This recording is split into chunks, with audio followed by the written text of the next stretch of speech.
Hello दोस्तों, क्या हाल है। तारीख आज 10 सितंबर 2025 वार बुधवार, हिंदी तिथि तृतीया। और आइए बात करते हैं आज के मुख्य समाचार में देश भर की तमाम बड़ी खबरों पर नज़र डालते हैं। देखिए दोस्तों, एक अच्छी खबर आ रही है कि आम लोगों को अब महंगाई से कुछ राहत मिलेगी। जी हां दोस्तों, 22 सितंबर से लागू हो रही जीएसटी दरों से पहले सरकार ने कंपनियों को अपने पुराने बचे हुए माल की एमआरपी बदलने की इजाज़त दे दी है। मैन्युफैक्चरर्स, पैकर्स और इंपोर्टर्स अब पुराने स्टॉक पर नई कीमतें स्टैंप, स्टिकर या ऑनलाइन प्रिंटिंग से डाल सकेंगे। कंज्यूमर अफेयर डिपार्टमेंट ने आदेश जारी कर कहा कि ये अनुमति 31 दिसंबर 2025 तक या पुराना स्टॉक खत्म होने तक लागू रहेगी। नई कीमतों के साथ कंपनियों को पुराना एमआरपी दिखाना जरूरी होगा। ऐसे में अब ग्राहकों को 22 सितंबर से ही चॉकलेट, बिस्किट, कॉफ़ी, शैम्पू और टूथपेस्ट जैसे सामान कम कीमत पर मिल सकते हैं। चलिए अगली खबर देखते हैं। सीपी राधाकृष्णन देश के 15वें उपराष्ट्रपति होंगे। एनडीए उम्मीदवार राधाकृष्णन को 452 वोट मिले। वहीं India candidate B Sudarshan Reddy को 300 वोट मिले। ऐसे में सीपी राधाकृष्णन ने बी सुदर्शन रेड्डी को 152 वोट से हरा दिया। चलिए अगली खबर देखते हैं। सोने चांदी के दाम 9 सितंबर को एक बार फिर ऑल टाइम हाई पर पहुंच गए। सोना 1438 रुपये बढ़कर 1,09,475 रुपये प्रति 10 ग्राम पर पहुंच गया। तो वहीं चांदी 357 रुपये बढ़कर 1,24,770 रुपये प्रति किलो हो गई है। अलग अलग कैरेट के हिसाब से सोने की नई कीमत आप इस टेबल में देख सकते हैं। ऐसे में दोस्तों देखा जाए तो इस महीने यानी सितंबर में ही सोना 7,087 रुपये महंगा हो चुका है। वहीं चांदी की कीमत इस दौरान 7,198 रुपये बढ़ी है। चलिए अगली खबर देखते हैं। लद्दाख के सियाचिन में सेना के बेस कैंप में हिमस्खलन के बाद 3 जवान शहीद हो गए। हालांकि एक कैप्टन को बचा लिया गया है। शहीद जवान महार रेजिमेंट के हैं। बचाव दल के सैनिक लगभग 5 घंटे तक बर्फ में फंसे रहे। वहीं हिमाचल प्रदेश के कुल्लू में लैंडस्लाइड से टूटे घर में एक ही परिवार के 5 लोगों की मौत हो गई, जबकि 3 लोगों को सुरक्षित निकाला गया। वहीं उत्तर दिल्ली के पंजाबी बस्ती इलाके में देर रात 4 मंजिला इमारत अचानक ढह गई। घटना के समय इमारत खाली थी, लेकिन कुछ वाहन मलबे में दब गए। वहीं गुजरात के अहमदाबाद में बाइक सवार एक कपल पानी से भरी सड़क से गुजर रहा था। रास्ते में गड्ढे में करंट का तार था, जिसकी चपेट में आने से दोनों की मौत हो गई। तो वहीं राजस्थान में इस मानसून सीजन में इतिहास की दूसरी सबसे ज़्यादा 693.1 mm बारिश हुई है। आपको बता दें कि राजस्थान में 108 साल पहले 1917 में 884.2 mm बारिश दर्ज हुई थी। ऐसे में राजस्थान में इस बार रिकॉर्ड बारिश के चलते अब तक राज्य के 63% बांध फुल हो चुके हैं। चलिए अगली खबर देखते हैं। प्रधानमंत्री नरेंद्र मोदी ने कल हिमाचल और पंजाब के बाढ़ प्रभावित इलाकों का हेलीकॉप्टर से हवाई सर्वे किया। दोनों राज्यों के लिए उन्होंने कुल 3100 करोड़ रुपए की सहायता राशि का ऐलान भी किया। इसके अलावा मृतकों के परिजनों को 2-2 लाख और घायलों को 50-50 हज़ार रुपये की सहायता दी जाएगी। चलिए अगली खबर देखते हैं। जम्मू कश्मीर के डोडा से आम आदमी पार्टी विधायक महराज मलिक की गिरफ्तारी के विरोध में पार्टी कार्यकर्ताओं और समर्थकों ने डोडा और जम्मू कश्मीर के अन्य हिस्सों में विरोध प्रदर्शन किया। इसके बाद जिले में पुलिस और सुरक्षा बलों की तैनाती की गई है। दरअसल आम आदमी पार्टी की जम्मू कश्मीर इकाई के अध्यक्ष महराज मलिक को 8 सितंबर को सार्वजनिक व्यवस्था भंग करने के आरोप में पब्लिक सिक्योरिटी एक्ट यानी पीएसए के तहत हिरासत में लिया गया था और बाद में उन्हें कठुआ जिला जेल में बंद कर दिया गया था। चलिए अगली खबर देखते हैं। जम्मू कश्मीर के कुलगाम स्थित गुडूर के जंगलों में मंगलवार को एनकाउंटर के दूसरे दिन सुरक्षा बलों ने सर्च ऑपरेशन चलाया।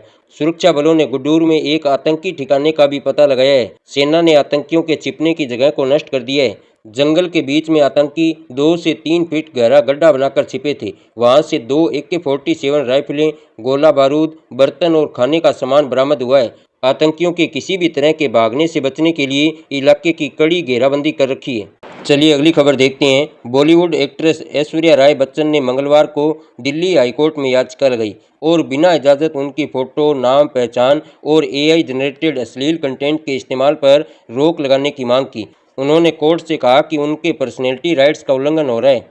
ऐश्वर्या राय के वकील संदीप सेठी ने कोर्ट में कहा कि भ्रामक प्रचार और फायदे के लिए ऐश्वर्या राय की पहचान का धड़ल्ले से गलत इस्तेमाल किया जा रहा है। उन्होंने कहा कि ऐश्वर्या की अश्लील छेड़छाड़ की गई और AI जनरेटेड तस्वीरें ऑनलाइन फैलाई जा रही है। संदीप सेठी ने इसे ऐश्वर्या की गरिमा और अधिकारों का गंभीर उल्लंघन बताया। उन्होंने कंटेंट की विचलित करने वाली प्रकृति पर जोर देते हुए कहा कि एक्ट्रेस की तस्वीरों का इस्तेमाल किसी की यौन इच्छाओं को संतुष्ट करने के लिए किया जा रहा है। चलिए अगली खबर देखते हैं। प्रधानमंत्री नरेंद्र मोदी ने कल हिमाचल और पंजाब के बाढ़ प्रभावित इलाकों का दौरा किया।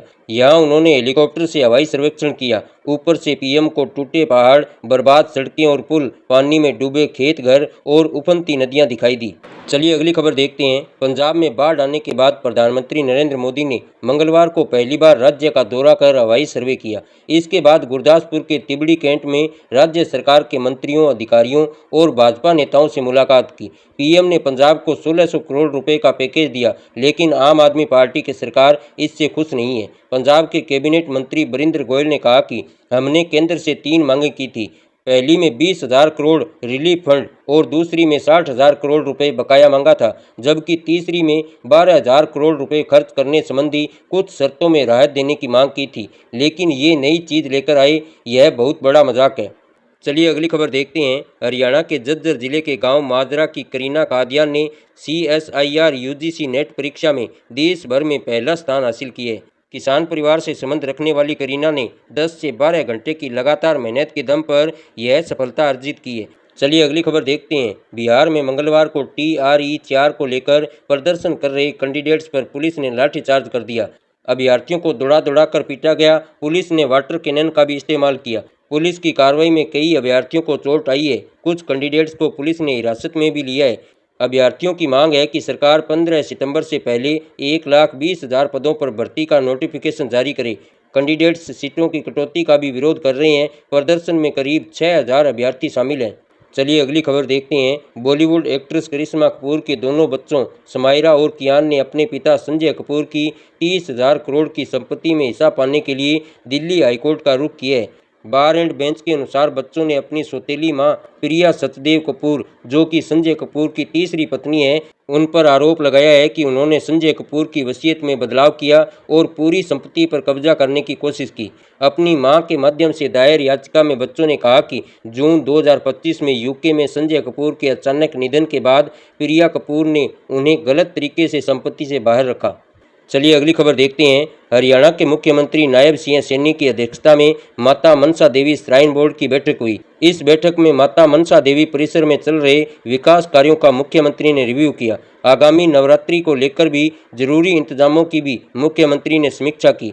दरअसल माता मनसा देवी मंदिर पंचकुला का श्री माता मनसा देवी श्राइन बोर्ड द्वारा विकास कार्य किया जा रहा है, जिनमें काशी विश्वनाथ कॉरिडोर की तर्ज पर मंदिर का विस्तार, शक्ति पथ का निर्माण, 108 फीट ऊंची हनुमान जी की मूर्ति वाली हनुमान वाटिका की स्थापना और एक मल्टी लेवल पार्किंग का निर्माण शामिल है। चलिए अगली खबर देखते हैं। भारत ने 67 पाकिस्तानी कैदियों को रिहा कर दिया है। ये कैदी मंगलवार को अटारी वाघा बॉर्डर से पाकिस्तानी अधिकारियों को सौंपे गए। रिहा किए गए कैदियों में 53 मछुआरे और 14 सिविल कैदी शामिल हैं, जो अलग अलग जेलों में कई वर्षों तक अपने परिवारों से दूर रहकर सजा काट रहे थे। रिहा किए गए कैदियों में गुजरात से 21, राजस्थान से 1, पोरबंदर से 39, हैदराबाद और लुधियाना से 1 तथा अमृतसर से 4 कैदी शामिल थे। इमिग्रेशन और कस्टम की औपचारिकताएं पूरी करने के बाद उन्हें पाकिस्तानी रेंजर्स को सौंप दिया गया।